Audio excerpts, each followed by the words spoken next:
My name is Lori Erickson, and I'm a writer who specializes in the intersection of travel and spirituality, which is sort of ironic because I grew up on a dairy farm in Iowa, which meant that when I was growing up, we never went anywhere because when you've got cows, you milk them twice a day. But once I became an adult, I became fascinated by travel, and in particular about travel to holy sites.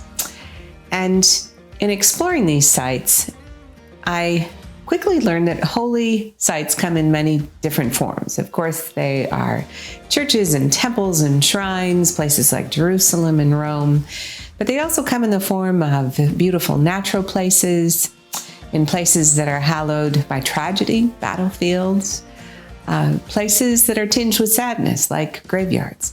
And so I've spent much of my writing career writing about holy places of many types. My new book, Every Step is Home, is part then of a continuing effort I've made in my career to really open up the idea of what spiritual sites are about. And it's also part of an attempt to broaden our idea of spirituality. I think that's especially important in the times we live in when many people are searching for sources of meaning, experiencing anxiety and concern about the future of the world, and a lot of the traditional venues seem like they're not very meaningful or open to them. And so I hope in my writing that it might, in a sense, offer a portal to understanding these places in a new kind of way, these spiritual sites and places where people can find meaning in a time when it's hard to find sources of support. So I started writing the book. I had in mind from the very beginning that I wanted to do a book about the United States. My previous books wandered around the world, and I certainly have loved visiting places as far away as New Zealand and Egypt and Peru. But I really wanted to present the idea that the United States is full of wonderful holy sites and spiritual experiences as well. So I had the idea for the book, and then COVID happened. And of course, one of my reactions was a very selfish thought of how can I write a travel book during a time when travel is so limited. And so for a time I thought, well, maybe I would delay doing the book. Maybe I would write the book and just not mention COVID. But the more I thought about it, the more I thought that it would be an interesting thing to talk about, not only these places, but also about what the COVID experience was like and what it was like for people who were limited to Zoom experiences with worship, whatever their faith community happens to be, and what that contrast meant then to sort of have digital spirituality forced by the pandemic, but also then to retreat to the natural world, as many people did during the pandemic. Parks were fuller than they've ever been before. As things opened up a bit more, campsites were almost impossible to get. Clearly, people were finding outside deep sources of comfort that they needed in a time of great anxiety. One of the things I thought of a lot during the research and writing of my book is an idea from the early Celtic Christians about the book of creation. They were people who loved the natural world. They also were devout Christians. And they had the idea that the book of creation, the book of nature, was as full of meaning and inspiration as the Bible was. And in all sorts of ways, they use that as inspiration in their lives. And so, in a sense, my book is about using the natural world as a modern book of creation, a modern source of inspiration for spiritual meaning. My book also, each of the chapters is tied to a particular element or theme: sacred water, sacred air, sacred fire, sacred animals, sacred caves.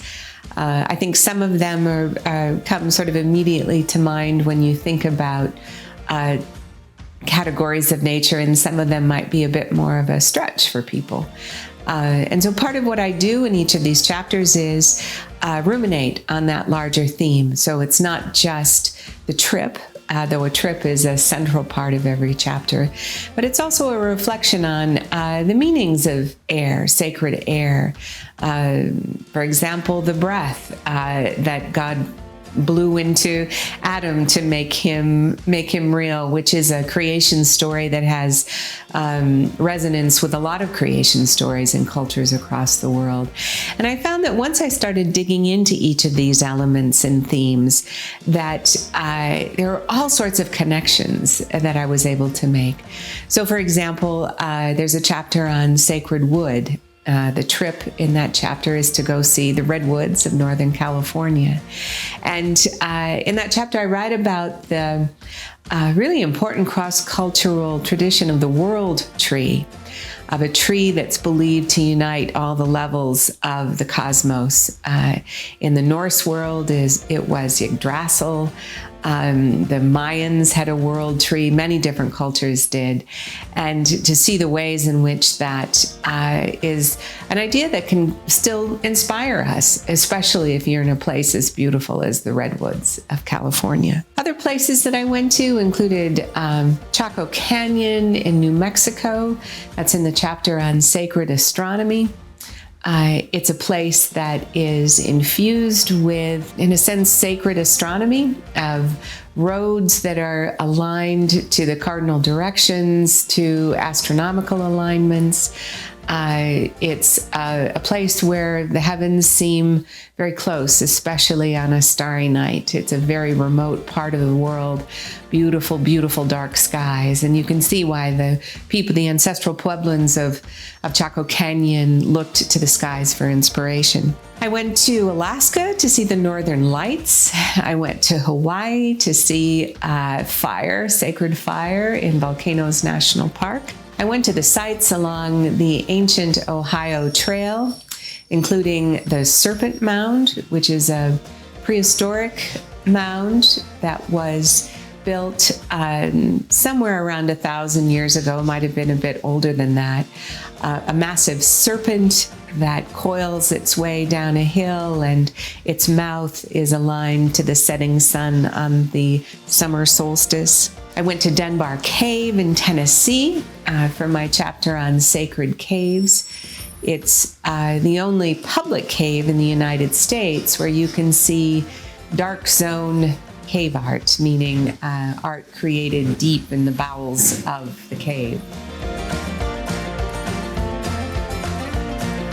So what should people take from my book?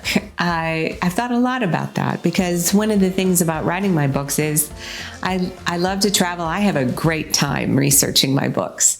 But part of what I try to do is take people along with me. And so partly my book is armchair travel. I hope that people will enjoy visiting sites with me. But also, I hope in more general terms that they'll use my book as a way to broaden their own idea of what a spiritual place is. I think, especially if you're a member of a faith community, I think we're very comfortable with thinking of a holy place inside of a building, a church or a mosque or a synagogue, a shrine of some sort. A much older way of thinking about a spiritual site is that it's a beautiful place in nature, or a place that for some reason has a particular kind of power to it. I think one of the things I've learned in my travels that it's not always the most beautiful places that become hallowed, that some places seem to have a particular energy about them or a particular rootedness, perhaps. And that's part of the intriguing nature of trying to figure out, well, why does this place feel different? I hope people too will start to think about seemingly ordinary materials, perhaps in a little bit different way, a deeper way. Things like air and water and animals. One of my chapters is on sacred animals.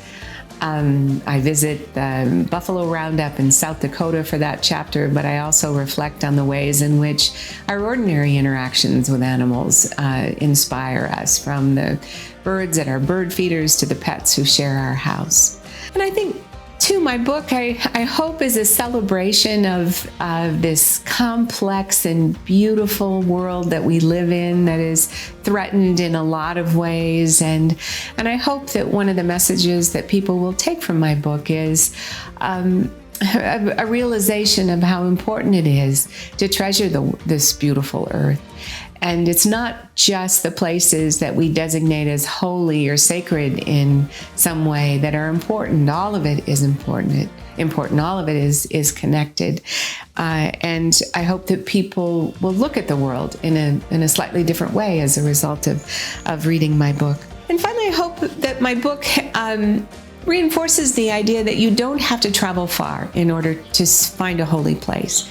As I said, in my work, I've been fortunate to travel to many beautiful holy sites around the world, Jerusalem and Egyptian sites and Rome. But there are places fully as impressive, fully as filled with sacred meaning here in the United States as there are in exotic places around the world. And so I hope in reading my book, people might be motivated to go out and discover some of them.